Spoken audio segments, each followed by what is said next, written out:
우리 다 함께 사도신경으로 우리의 신앙을 고백드리시면서 6월 20일 금요일 아침 예배를 우리 하나님 앞에 올려드리겠습니다.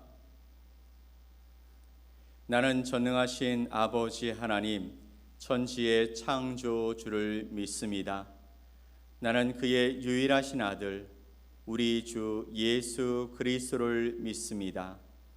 그는 성령으로 잉태되어 동정녀 마리아에게서 나시고 본디오 빌라도에게 고난을 받아 십자가에 못 박혀 죽으시고 장사된 지 사흘 만에 죽은 자 가운데서 다시 살아나셨으며 하늘에 오르시어 전능하신 아버지 하나님 우편에 앉아 계시다가 거기로부터 살아있는 자와 죽은 자를 심판하러 오십니다. 나는 성령을 믿으며 거룩한 공교회와 성도의 교제와 죄를 용서받는 것과 몸의 부활과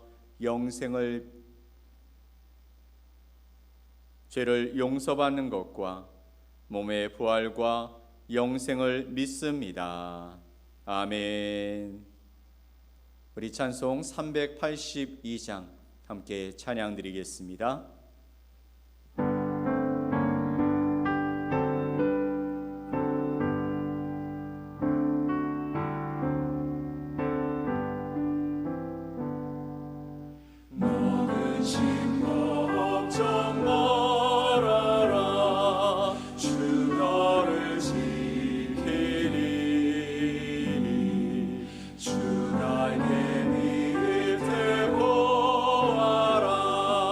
주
오늘 함께 보실 하나님의 말씀은 시편 78편 38절로 39절 말씀입니다. 시편 78편 38절로 39절 말씀을 함께 보겠습니다. 오직 하나님은 긍휼하심으로 죄악을 덮어 주시어 멸망시키지 아니하시고 그의 진노를 여러 번 돌이키시며 그의 모든 분을 다 쏟아내지 아니하셨으니 그들은 육체이며 가고 다시 돌아오지 못하는 바람임을 기억하셨음이라. 아멘. 그들은 육체이며 가고 다시 돌아오지 못하는 바람임을 기억하셨다라고 말씀하십니다.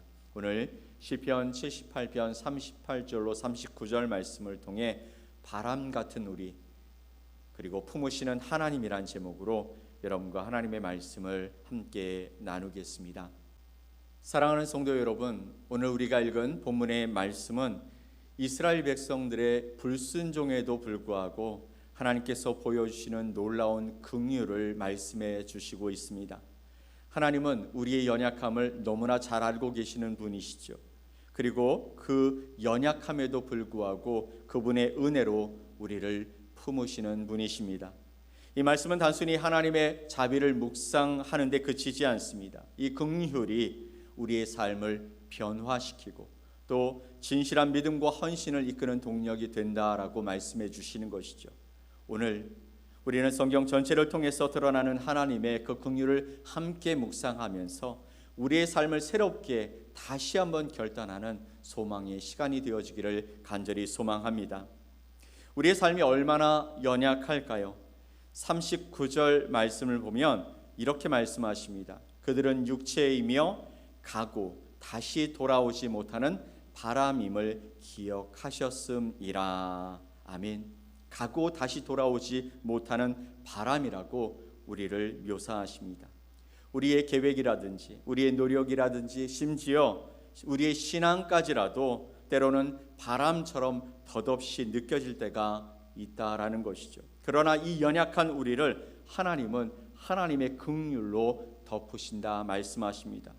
시편 78편은 이스라엘의 실패와 불신앙의 역사를 기록합니다. 하지만 그 중심에는 그 실패와 역사 때문에 내가 너희를 싫어한다라는 것이 아니라 그럼에도 변함없는 하나님의 사랑의 말씀이 담겨 있는 것이죠. 오늘 우리는 시편 78편 38절로 39절 말씀을 중심으로 성경 곳곳에서 드러나는 하나님의 긍휼을 살펴보면서 이 은혜가 우리를 어떻게 새롭게 만드는지 함께 묵상해 보려고 하는 것입니다. 자, 38절로 39절 말씀을 함께 읽어보겠습니다. 오직 하나님은 긍휼하심으로 죄악을 덮어 주시어 멸망시키지 아니하시고 그의 진노를 여러 번 돌이키시며 그의 모든 분을 다 쏟아내지 아니하셨으니 그들은 육체이며 가고 다시 돌아오지 못하는 바람임을 기억하셨음이라. 아멘. 이스라엘 백성은 하나님의 기적을 경험하고도 불순종과 불신앙의 모습을 일관되게 보여주었습니다. 그들은 입으로만 회개하고 하나님의 약속을 성실하게 이행하지 않았습니다.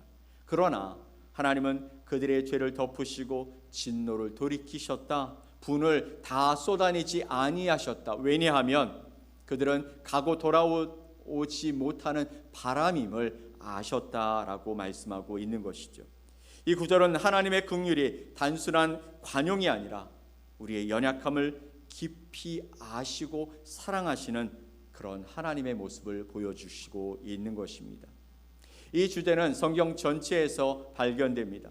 출애굽기 34장 6절로 7절 말씀에서 하나님은 모세에게 이렇게 말씀하시죠. 여호와께서 그의 앞으로 지나시며 선포하시되 여호와라 여호와라 자비롭고 은혜롭고 노하기를 더디하고 인자와 진실이 많은 하나님이라. 인자를 천대까지 베풀며 악과 과실과 죄를 용서하리라. 그러나 벌을 면제하지는 아니하고 아버지의 악행을 자손 3, 4대까지 보응하리라. 아멘. 이스라엘의 금송아지 사건 직후에 하나님은 그들의 죄를 용서하시고 언약을 새롭게 하셨습니다. 이처럼 하나님의 긍휼은 우리의 실패를 넘어서시는 사랑의 모습으로 나타나신다라는 것이죠. 여러분의 삶에서 하나님의 긍휼이 어떻게 여러분을 덮어주고 계십니까? 우리의 연약함과 실패를 생각할 때 하나님께서 우리를 멸하지 아니하시고 품으신 그 사랑을 함께 생각해 보면 좋겠습니다. 오늘 아침 우리의 죄를 덮으신 하나님의 은혜에 감사하면서 그분께 우리의 마음을 드리는 결단을 다시 한번 하면 좋겠습니다. 자, 두 번째, 누가복음 15장 20절로 24절 말씀을 보면 하나님의 긍휼에 관해서 말씀하시는데 회개를 불러일으키시는 하나님의 은혜에 대해서 말씀하십니다. 시편 78편에서 이스라엘의 회개는 위기 속에서 일시적이고 진실하지 못했습니다. 그러나 하나님의 긍휼은 단순히 죄를 덮는 데 그치지 않는다라는 것이죠. 그분의 은혜는 우리를 진실한 회개로 이끌고 하나님과의 관계를 회복시키시는 데까지 이른다라는 것입니다. 누가복음 15장의 말씀 속에 가장 중요한 비유 중에 하나는 탕자의 비유입니다. 이 탕자의 비유는 하나님의 긍휼이 회개를 불러일으키시는 모습을 생생하게 보여주고 있습니다. 15장 20절 말씀을 볼까요? 이에 일어나서 아버지께로 돌아가리라. 아직도 거리가 먼데 아버지가 그를 보고 측은히 여겨 달려가 목을 안고 입을 맞추니. 아멘. 탕자가 자신의 죄를 깨닫고 돌아왔을 때 아버지는 그를 책망하지 않고 따뜻하게 품어주셨습니다. 이처럼 하나님의 긍휼은 우리의 연약한 회개까지도 받아주시고 또한 우리를 새롭게 하시는 줄 믿으시기 바랍니다. 자, 그렇다면 여러분은 하나님께 진실한 마음으로 돌아가시고 있습니까? 오늘 우리의 삶 속에 새로운 출발을 하는 이 시점에 우리가 하나님 앞에 드려야 할 우리의 회개의 모습은 무엇일까요? 우리의 회개가 이스라엘처럼 위기에서 벗어나기 위한 일시적인 방편이 아니라 하나님의 은혜에 뿌리 내린 변화로 이어지도록 우리가 함께 기도했으면 좋겠습니다. 오늘 이 아침 탕자의 마음으로 하나님께 돌아와 그분의 품에 안기는 결단을 다짐하는 저와 여러분이 되시기를 간절히 축원드립니다. 아멘. 자, 세 번째, 바로 하나님의 긍휼은 영감받은 삶에 관한 이야기입니다. 하나님의 긍휼은 단순히 우리의 죄를 용서하거나 회개를 불러일으키는 데 그치지 않습니다. 그분의 은혜는 우리의 삶을 새롭게 하며 하나님의 영광을 위해 살아가도록 우리에게 다시 한번 영감을 불러일으키신다라는 것이죠.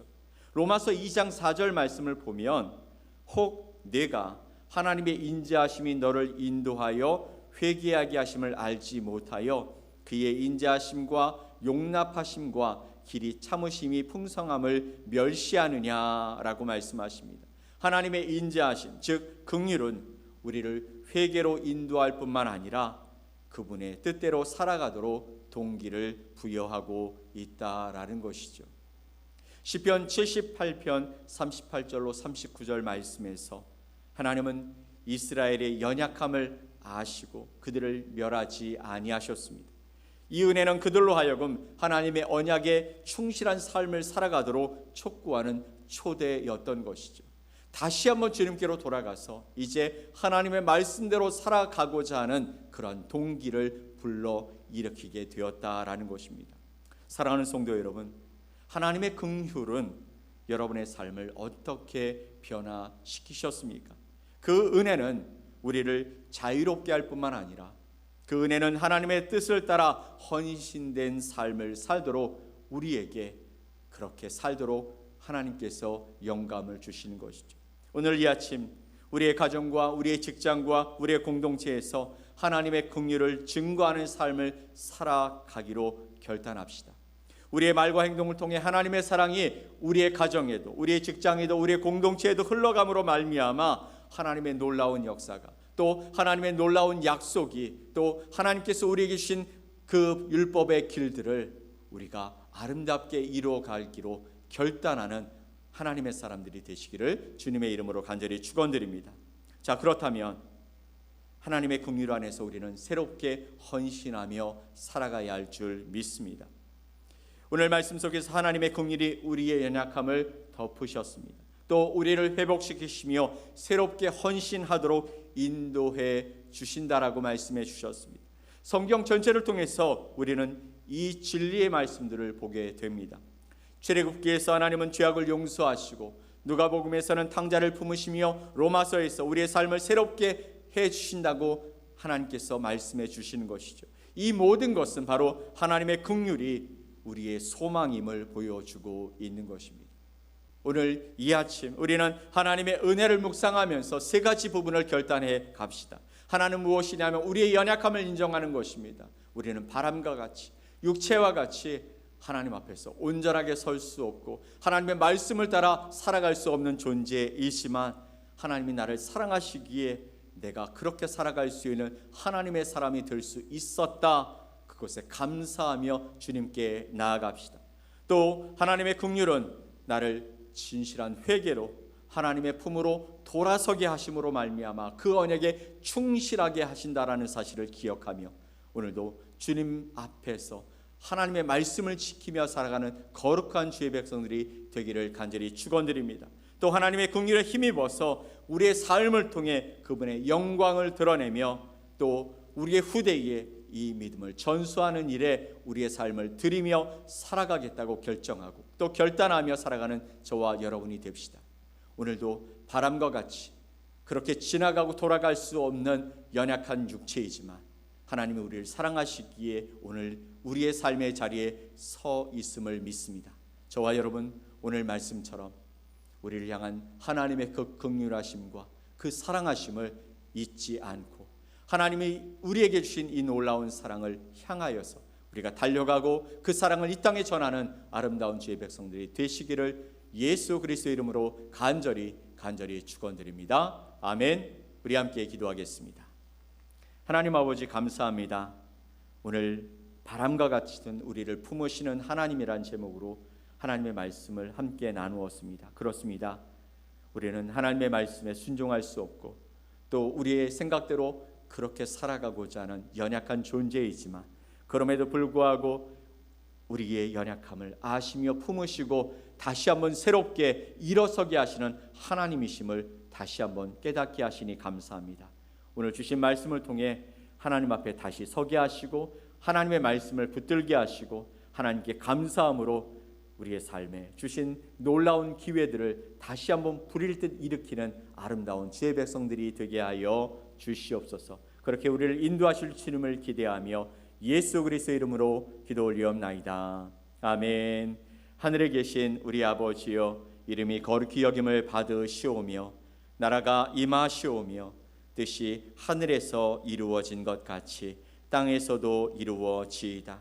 오늘 우리에게 일용할 양식을 주시옵고 우리가 우리에게 죄 지은 자를 사하여 준 것 같이 우리 죄를 사하여 주시옵고 우리를 시험에 들게 하지 마시옵고 다만 악에서 구하시옵소서. 나라와 권세와 영광이 아버지께 영원히 싸움나이다. 아멘.